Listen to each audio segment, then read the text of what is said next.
kami ngayon sa Port Santiago. Ay, dito kami ngayon sa bukana ng Port Santiago.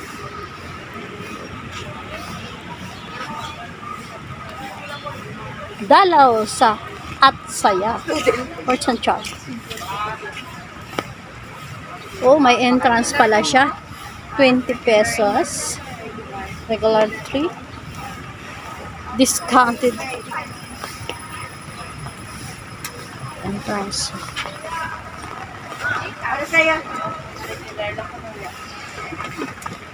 Ayan, dito.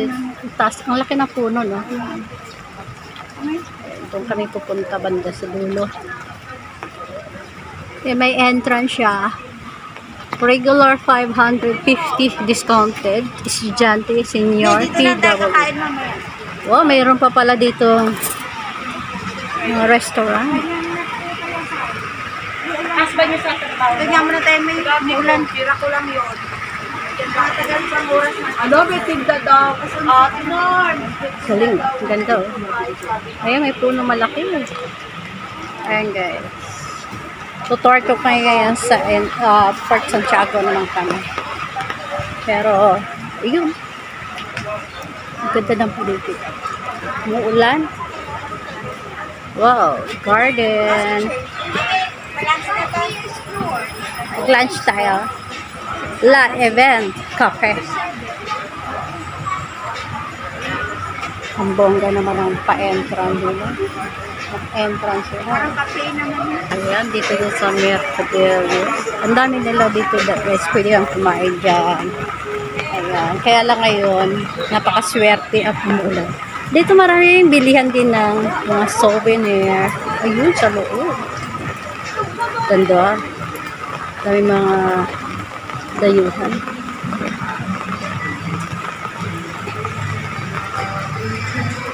Umuulan. Pa dito, mga kantina dito.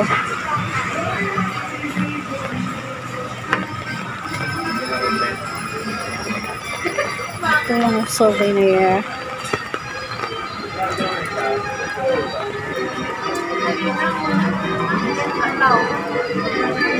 Sauna ka? Sauna? May mga souvenir din dito sa loob. Dito muna tayo sa uy, ang daming frame. May sombrero. Mga exhibit nila. Taking picture, please. No take picture. Bawal pala. Video. Hindi na sarap pa na mga wow. Ang dami nito. Bising-bisi sarap. Ay, maliit. Ay, malaki ko. May mga shells siya. Wow. Ay, ganda. Ganda. Side. Yellow brown. Ito na. Ang dami. Daming tourist. Sabi mo na, please. Tourist guide ang mag-guide sa amin sa pag-iikot, guys. Ayan na siya. And then the second war is between the Americans and the Japanese. So why the Americans are part of the war? Because the Americans helped the Philippines. So to the front is the baluarte or the defense during the Spanish time. During the Japanese time, these chambers over there serves as a garrison for operations. So if you are one of the people who are against the Japanese people, so they will imprison you here. So now they renovate this one as the Intramuros Visitor Center. So if you have a question or if you want to have a map to serve as a guide for this place, you can have it here. And the other chambers serves as a souvenir shop. They sell some merchandise, so you can visit it later if you want to. And at the back, please look at the back. So to the back is the Plaza Moriones. So this plaza was used as a military training ground. So this plaza was named after Governor General Domingo Moriones from Spain. And here in Manila, we have two Plaza Moriones. The other one was located in Tondo, Manila, and this is the other one. And across that plaza, they have the Almacenes Reales. So you can see the ruins behind the trees. So that's the Almacenes Reales or the Royal Warehouse So everything that was unloaded by the ship, the important things, they stored it over there. And to the front, and this one to the front, this is the American barracks. So after the World War I, the Spanish people lost the Americans, and the Americans took over the place. And we also have the Treaty of Paris, so that's the business. So the Spanish people sell the Philippines for 20 million US dollars only, including some other states of United States of America. So this is their barracks because the Americans took over the place. So they also roam around here for 50 years. And also this big ruin was used by the Japanese as a garrison. So there is a famous prisoner here, one of our former president named Elvidio Quirino. So he was imprisoned here when he was a senator, year 1943. So let's proceed to this one.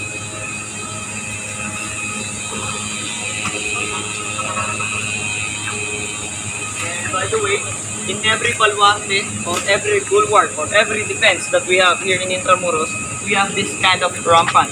So when they're going to pull up the cannons that they will be used for the war, it will be easier because they have this kind of rampant. This watcher steps in here.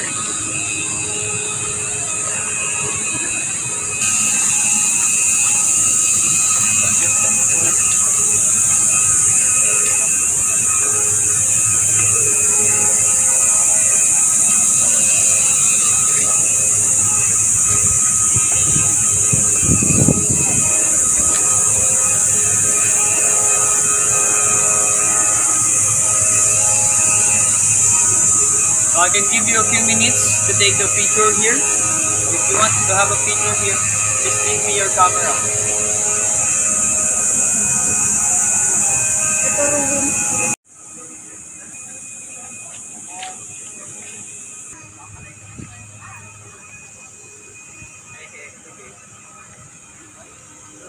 Ano kaya yan?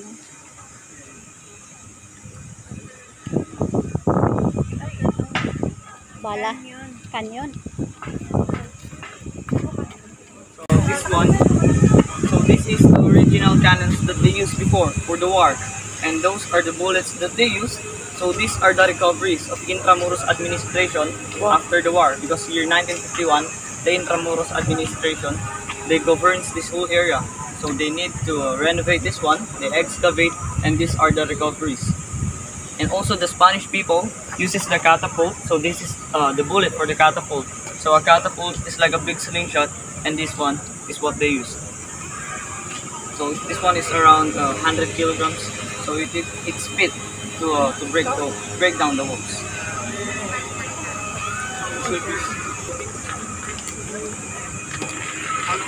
Pwede makasira ng bolsa.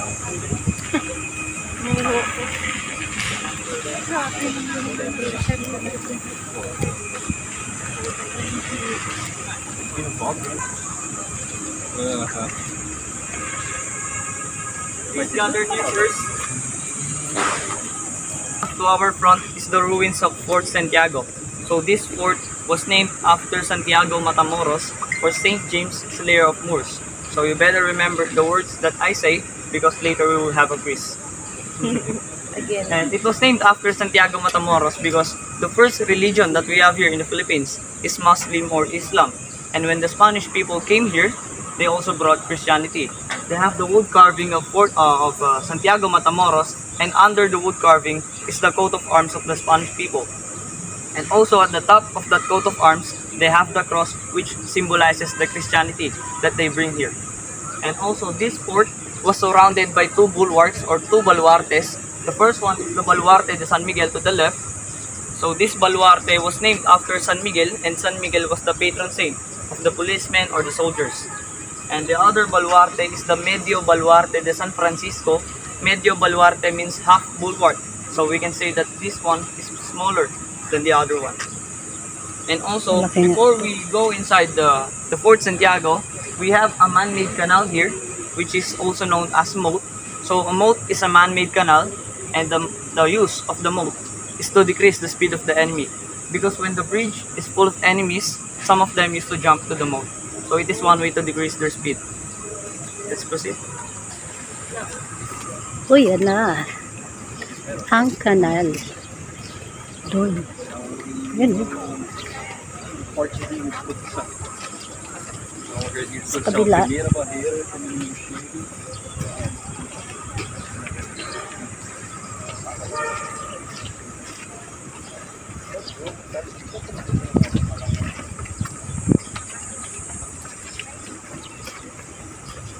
One of the best parts to have a fountain in this ruin.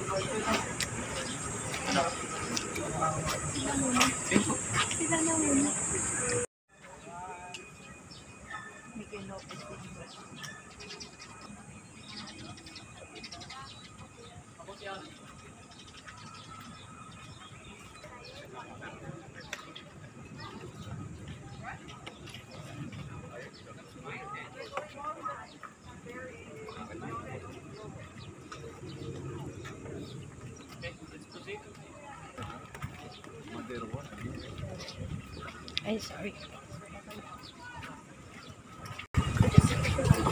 So please stop there. So to the front is the part of the ruins of Fort Santiago, also part of the wall of Intramuros.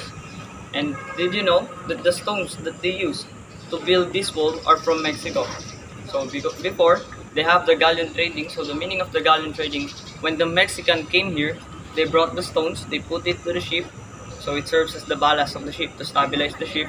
Then after that, they will trade it to some silks, spices, and some other products of the Philippines, and they will go back to Mexico for 3 to 6 months.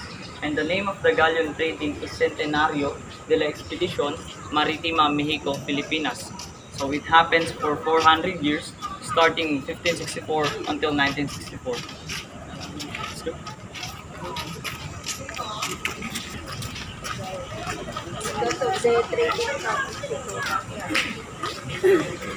This gathered here.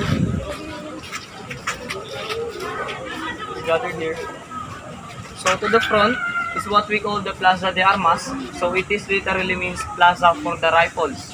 Because when the ship unloaded the rifles, they usually put it here. And also this plaza was also used by the military as their training ground. Because we also have the military academy over there, if you see the ruins. So that's the school for the military or the soldiers before.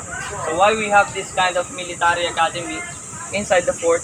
Because the main purpose or the main goal of that military academy was to protect the Governor General's barracks, which is also known as Casa Castellano or House of the Spanish, because the Governor General is from Spain, so he is a Spanish people. Okay, let's proceed to this one.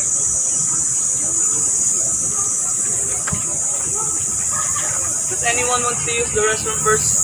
Because we have a restroom here.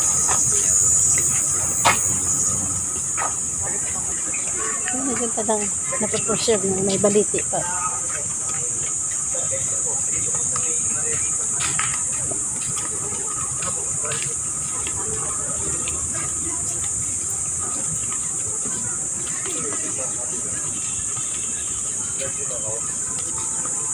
This gathered here first before, and also this is also known as Cuarto Escuela.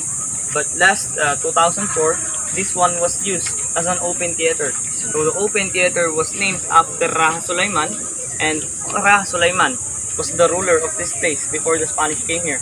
And during that time, the Manila was divided into three: the Intramuros, this place, the Tondo, and also the Binondo. So Binondo was ruled by Raja Matanda or Raja Aceh. The Tondo was ruled by Raja Lacandula, and this one is for Raja Sulaiman. So they are the rulers of Manila during the Spanish time. And this open theater was also moved to Quezon City last 2005. So this is the open theater. Every cultural groups that we have here in the Philippines, they used to perform here. So they have the stage over there, and also some part of the ruins was original and some part of the ruins was restored. Because why they moved the open theater into Quezon City? Because the ruins is unstable, so they can avoid accidents here. Okay, you can go inside. I can give you a few minutes here. Hindi nung exact room o next Sa kabila po. Pero part pa rin po. Maluwag pala. Ano I'm learning. May stage. Having lessons.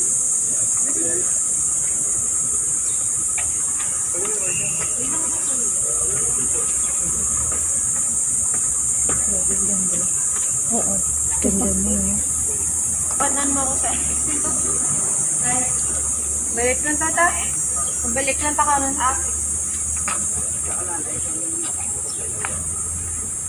Na rin niya pag ginawa ko kay Edith.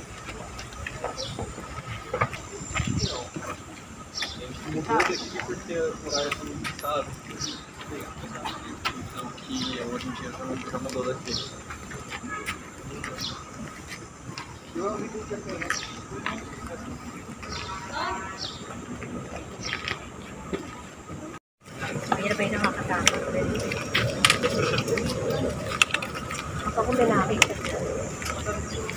Gusto yung po pumasok sa loob kasi medyo marami.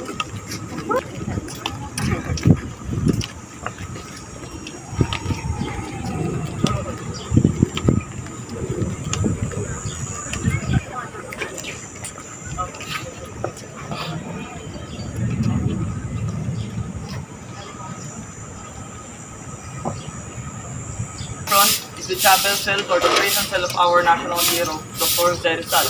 So why he became the national hero of the Philippines? Because he fought from the Spanish people. He didn't use any sword or any gun. He only used a pen. But using a pen, he wrote 2 novels named El Filibusterismo and Noli Me Tangere. And inside of those 2 books are the wrongdoings of the Spanish government during their colonization here.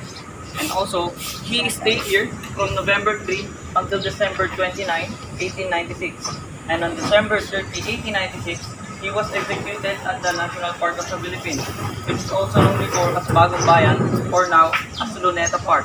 And why we call that park as Luneta Park? Because the shape of the park before is like a lunet or a lunar, like a moon. That's why we call that as Luneta Park.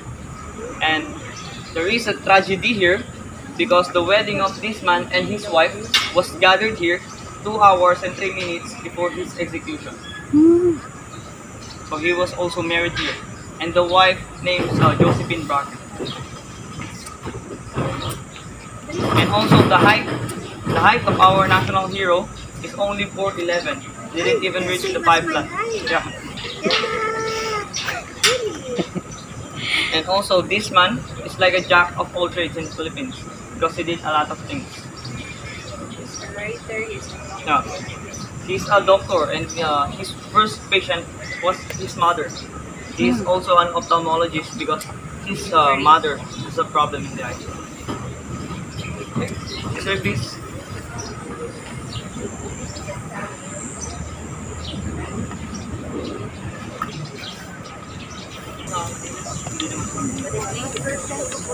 Sa income mo.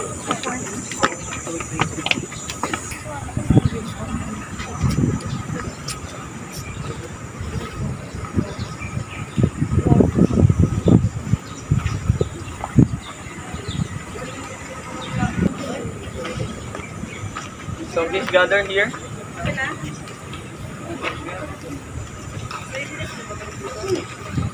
So this is the dungeon. So the dungeon before was used as an ammunition chamber because they have the house here of the Spanish government or of the Spanish Governor General. So this is where the Casa Castellano was located and this is the storage chamber. So during the Japanese time, this chamber was used as an garrison or a prison cell. And when the World War II happens, after the World War II, they have 600 decomposing bodies that was founded inside. And those 600 decomposing bodies was buried there, the White Cross. That's why we built a White Cross there to commemorate them. Buried all together. Yeah, mass grave. 600, ang dami. So, execution bala. Philippines. Execution. Mass execution. Andyan sila nilibig. Mass execution.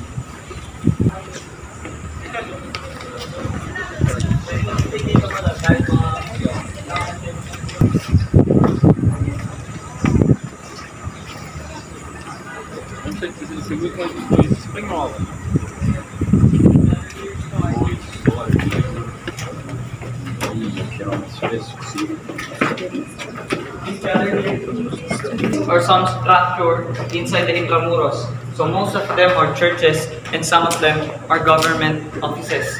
So let's start with this one. So this is one of the government offices that we have here. This is the Palacio del Gobernador, or the Governor General's residence. So the Governor General used to stay here. During the Marcos time, this big palace was used as the Malacanang because he appointed his wife Imelda Marcos as Governor of Manila. But now this big building was used now as the Commission on Election and Office of Intramuros Administration. So as I told you a while ago, the Intramuros Administration is the one who governs this whole area. And this one, so this is the Santo Domingo Church and Convent. So it is one of the 7 churches before, because during the Spanish time we have 7 churches here, but because of the war there's only 2 left. The Manila Cathedral over there, and the San Agustin Church, which was the oldest stone church in the Philippines.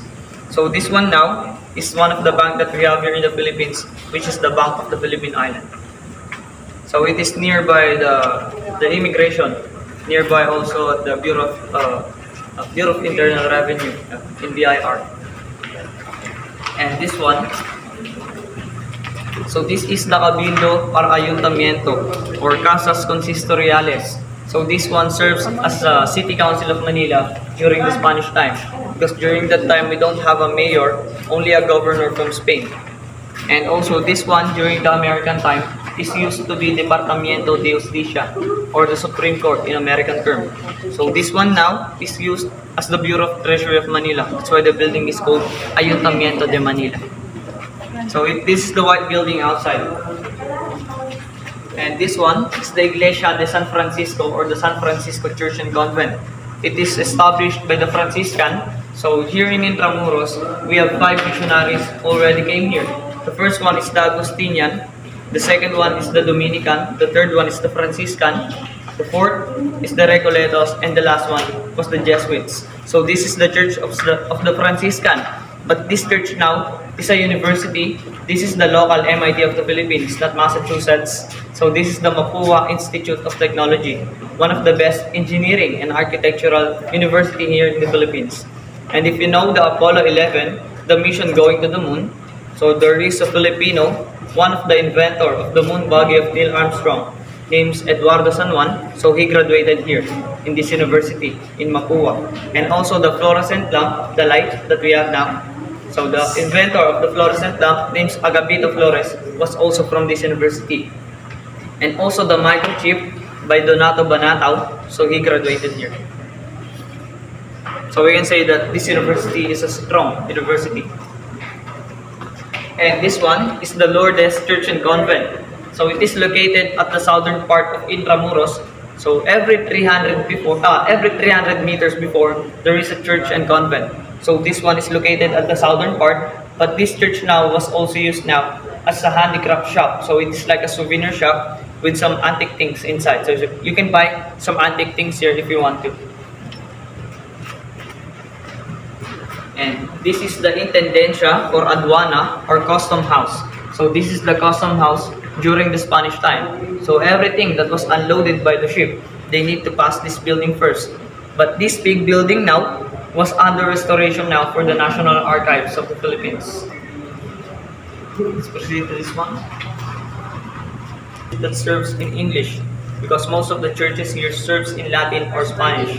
But now this church now was used now as the Museo de Intramuros or Intramuros Museum. And inside the museum are some ecclesiastical collection by the Intramuros administration. And this one is the San Nicolas de Tolentino Church. So this is the church by the Recoletos. So this is the San Nicolas de Tolentino Church, and San Nicolas de Tolentino is the patron saint of the bakers or the bread makers, the panaderos.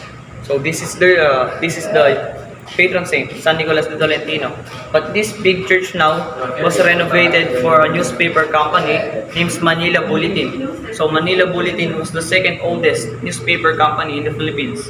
And did you know that in the word newspaper, so the word newspaper is like an abbreviation for North, East, West, South, Past, and Present Events Report. So that's the word newspaper. North, East, West, South for the word news, and for the paper is past, and present events report. And this one, so this is the Manila Cathedral. So this is the second oldest church in the Philippines. It was built in 1581, and this cathedral is an eighth structure cathedral. So most of the structure of the cathedral was mostly destroyed by fire, typhoon, earthquake, and the last one was the war. So also in this cathedral, we have three cardinals who have visited the cathedral. Three popes that has visited the cathedral. The first pope is Pope Paul VI, 1970. The second pope is Pope John Paul II, 1981 and 1995. And when Pope John Paul II visited the cathedral, he blessed it like a little Vatican. They called Minoria de Basilica de las Islas Filipinas, or in English, that's the mother of all churches in the Philippines. And the third pope that has to visit the cathedral is Papa Francisco, or Pope Francis in 2015. And every pope that has to visit the Philippines, they need to gather a mass here. So it is a must. So they also have the catacombs, or underground cemetery. So inside the catacombs, there are two cardinals that was buried there. The first cardinal is Cardinal Rufino J. Santos, and the second one is Cardinal Jaime Sin. So if you notice that his surname is Sin, but he serves in the church. Cardinal Sin.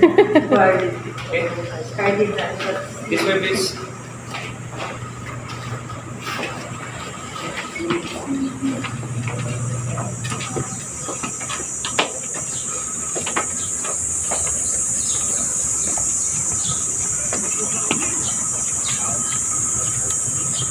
Casa D.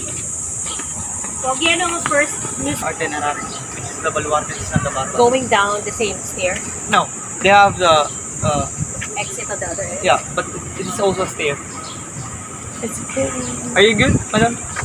Yeah. If we go up there.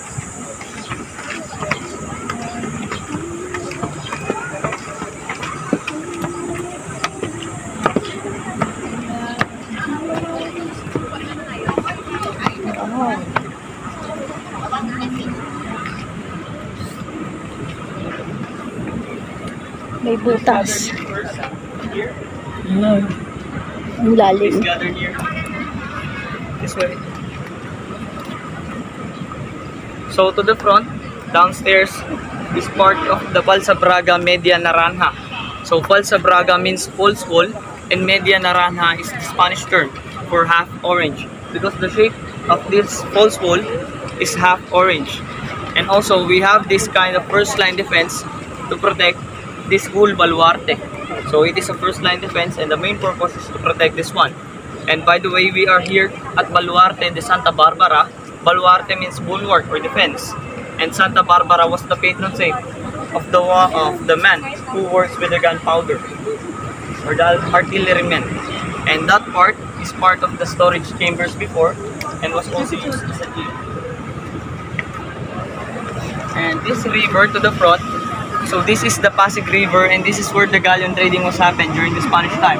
But only the small boats can pass this river, because the Pasay, Makati, Alabang, and Quezon City are part of swampy or shallow water. So only the small boats can pass this river. And across the river, we have the Binondo, which is the Chinatown was also located. So before, during the Spanish time, the Chinatown was located here in Intramuros. But when the Spanish people knows that the Chinese people helped us, the Filipinos, against from the Spanish, so some of the Chinese people were killed, some of the houses was burned, and the Chinatown was relocated to Binondo. So that's starting the oldest Chinatown in the world since 1500. And before this place was called as Intramuros, which means inside the wall or within the wall, it is first called as Maynila. So the word Maynila came from two words. May means mayroon, or in English, there is, and Nila came from the word nilad, or the plant. So when the Spanish people came here, they saw that there's a residing plant here, which is the nilad, so they call this place as Maynila, or there is nilad. Let's go over there, downstairs. May butas pa po baba. Any further questions?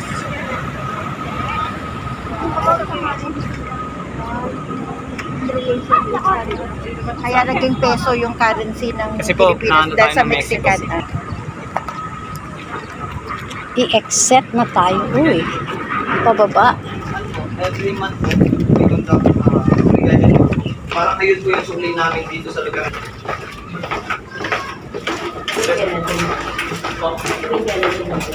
Once naman po, bali, siniset po namin sa mga kaya po sa Manila Day, June 24. And we have this kind of hole. So why we have this kind of hole? So they usually put the cannons here. Yeah. It's the hole for the cannons. This way, please.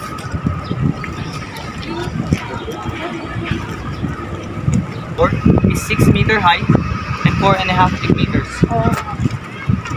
And also the Intramuros, so the whole Intramuros was founded by Conquistador Miguel Lopez de Legazpi on June 24, 1571. That's why every June 24 of the year, we celebrate the Manila Day. Ano yun? Ang color. Nadalas po yung Dragon Ball. Tapos, Yung Dragon Ball po.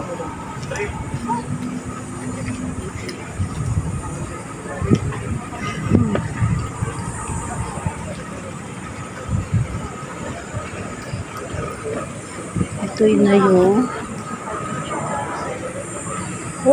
maraming nahuhulog.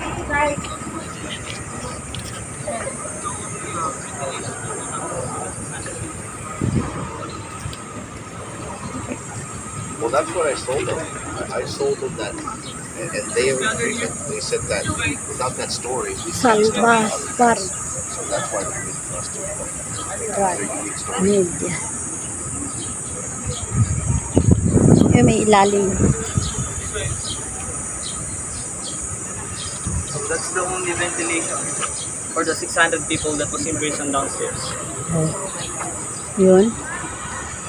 Why they died due to suffocation, lack of ventilation, and also starvation. They died due to starvation because they didn't given any food or any drink. They died due to suffocation because of the war. So the smoke usually came inside.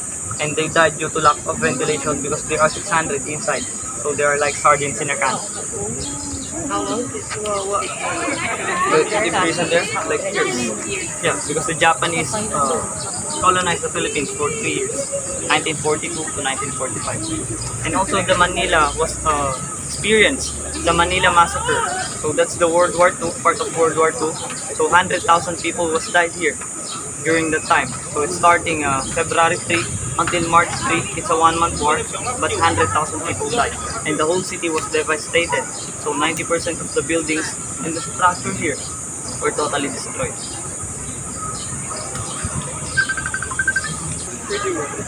Kadami ka na niya. Ano? Long video yan. Talaga niya.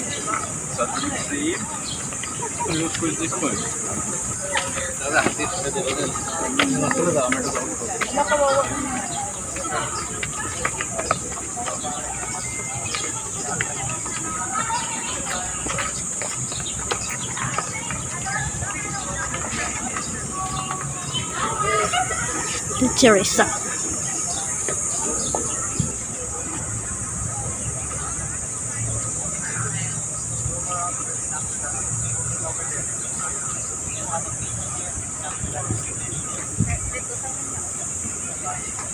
Like, it takes 5 minutes.